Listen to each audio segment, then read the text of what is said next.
L'Agrigento Futsal va avanti, ora siete nella serie maggiore. Ecco, quali progetti avete e come intendete affrontare un campionato, diciamo, a livello sicuramente professionistico?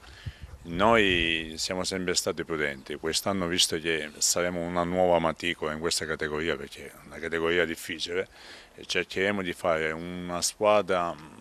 di media classifica se ci riusciamo, anche perché ad Agrigento è sempre difficile fare calcio, calcetto perché per tanti motivi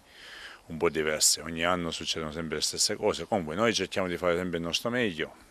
fino adesso abbiamo fatto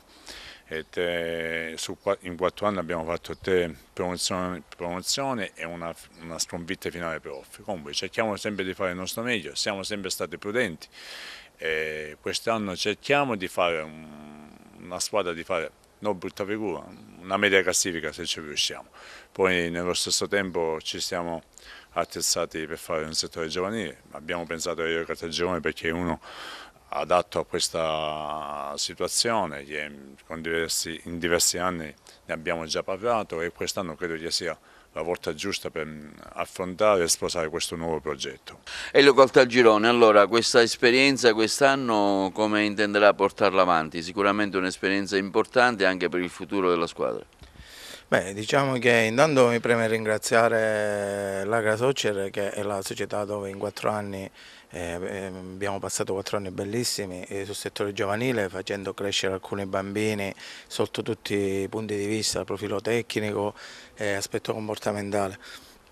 Diciamo che ho abbracciato questa, malgrado qualche richiesta che avevo, ho abbracciato questo progetto perché ritengo che sia una società ambiziosa,